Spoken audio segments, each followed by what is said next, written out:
इस वीडियो में हम एक फौजी की कहानी सुनेंगे।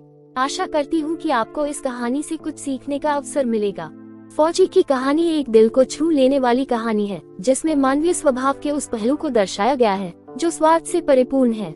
ये एक सैनिक की कहानी है जो अपनी जान पर खेलकर देश के लिए लड़ता है, मगर उसके बाद उसे जीवन और अपने करीबियों की दिल में छुपी वास्तविकता का पता चलता है जो उसे झकझोर देती है। ये कहानी एक सैनिक की है जो वियतनाम में युद्ध के लिए गया था। युद्ध समाप्त होने के बाद जब उसके घर लौटने की बारी आई तो उसने अपने माता पिता को सैन फ्रांसिस्को से फोन किया। माँ और पिताजी, मैं घर आ रहा हूँ, लेकिन घर आने से पहले मुझे आपसे एक बात पूछनी है।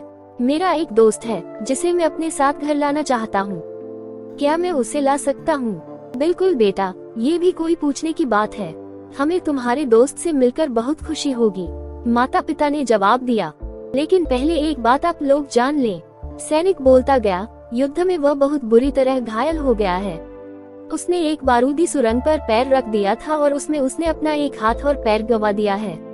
उसके पास कोई जगह नहीं है जहां वो जा सके, इसलिए मैं उसे अपने साथ रहने के लिए लाना चाहता हूँ। उसकी यह बात सुनकर उसकी माँ बोली, बेटा, तुम्हारे दोस्त के बारे में जानकर हमें बहुत दुख हुआ।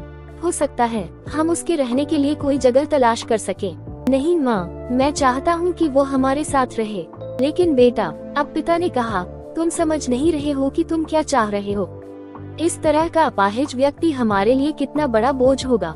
हमारी अपनी जिंदगी है जीने के लिए और हम नहीं चाहते कि इस तरह की कोई भी परिस्थिति हमारी जिंदगी में दखल दे।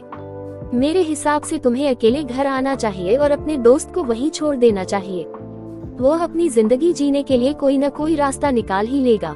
सुनकर उस सैनिक ने फोन रख दिया। कुछ दिनों बाद उसके माता पिता को सैन फ्रांसिस्को पुलिस से एक संदेश मिला, जिसमें उन्हें बताया गया कि उनके बेटे की एक बिल्डिंग से गिरकर मौत हो गई है। पुलिस के हिसाब से ये एक सुसाइड केस था।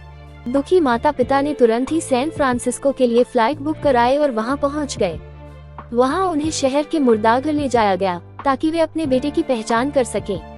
उन्होंने उसकी पहचान कर ली, किंतु ये देखकर उनकी कपकपी छूट गई कि उनके बेटे का बस एक हाथ और एक पैर था। इस कहानी में जो माता पिता हैं, वे हम में से बहुत से लोगों की तरह हैं, जो अपनी सुविधाओं को सबसे अधिक महत्व देते हैं। वे उन लोगों से प्यार करना या रहना या समय बिताना चाहते हैं जो दिखने में अच्छे हैं, स्वस्थ हैं या फिर जिनके साथ रहकर उन्हें मजा आता है। वे ऐसे लोगों को पसंद नहीं करते जो देखने में स्वस्थ, सुंदर या स्मार्ट नहीं है, या जिनके साथ वे मजा नहीं कर पाते या जो किसी भी रूप में उनके लिए असुविधाजनक हैं। वे ऐसे लोगों से दूरी बनाकर रखते हैं, लेकिन कभी कभी उनके ऐसी व्यवहार के कारण उनके सामने ऐसी परिस्थितियां उत्पन्न हो जाती है जब उन्हें पछताना पड़ता है। आइए लोगों को वे जैसे हैं वैसे ही अपनाएं और जरूरत पड़ने पर उनकी मदद करें। धन्यवाद।